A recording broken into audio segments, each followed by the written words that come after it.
Hello, my name is Emma Fleming, and today I will be showing you a presentation on Usher syndrome. Some topics we will be covering today are what is the condition, signs of it presenting, the carrying genes, the different types of Usher syndrome, some cures and treatments, as well as research today. So to start off, what exactly is Usher syndrome? It is a rare genetic disease that can mainly affect your hearing and vision.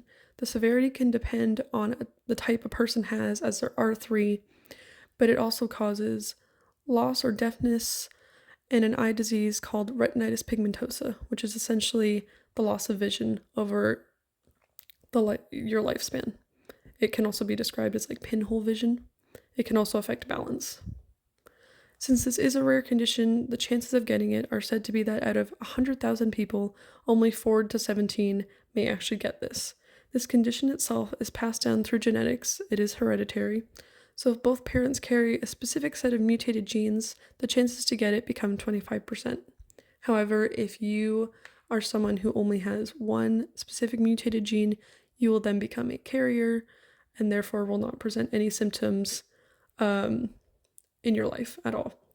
However, you can give it to a child if your partner also has a mutated gene. Some signs of it presenting include trouble navigating through the dark, longer light adjustment periods, and increased clumsiness, for example, excessive tripping. This condition stems from childhood presenting itself around age 10, with symptoms growing worse with age. However, the condition doesn't affect your mortality rate, it can certainly affect your quality of life. If you look in the bottom right corner, you'll see the 9 carrying genes that, when mutated, can present with Usher syndrome. The first 5 that you see are part of type 1 of Usher syndrome. This is probably the most severe that you can get, also one of the most common, unfortunately. The next 3 come from type 2, a bit in the middle in terms of aggression. But the gene USH2A is probably the most common to end up being mutated. And then we see the last one, which comes from type 3, which is probably like the commonest version of this disease. In terms of the types themselves, I'll be starting with type 3 since it is the least aggressive. Normal hearing at birth, with hearing loss starting in childhood, loss of night vision by teenage years, with severe vision loss by midlife, with normal balance.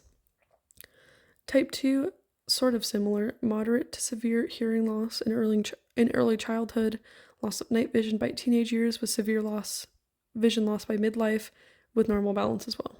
And then we have type 1, one of the more common ones, but probably the most aggressive, profound hearing loss, only able to hear very loud sounds, or complete deafness at birth, loss of night vision by age 10 with severe vision loss by midlife, with balance problems including trouble sitting up and walking.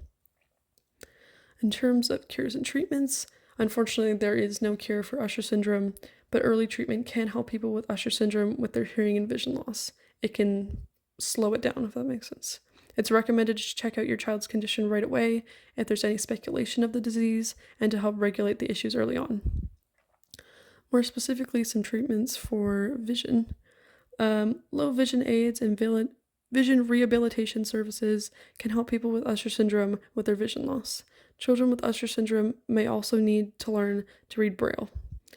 Though it has been noticed that vitamin A can help slow the development of retinitis pigmentosa, and some people with Usher syndrome, however, taking too much vitamin A can have some serious side effects. It's recommended to talk with the doctor about the risks and benefits of this treatment. And then we also have treatment for hearing.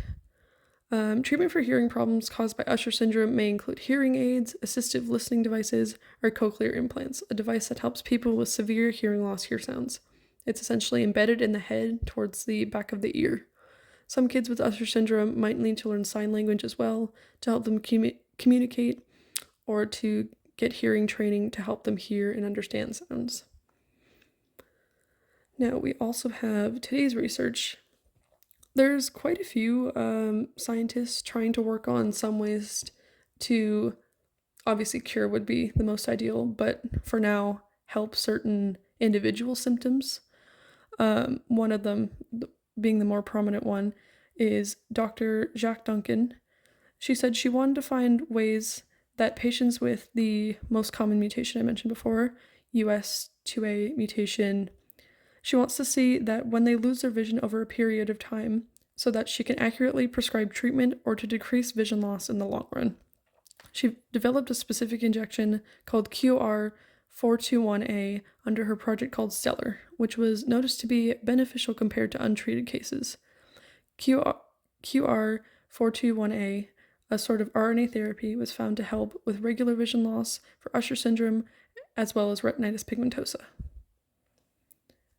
And these are my sources, and that's it. If you have any questions, please let me know. Thank you.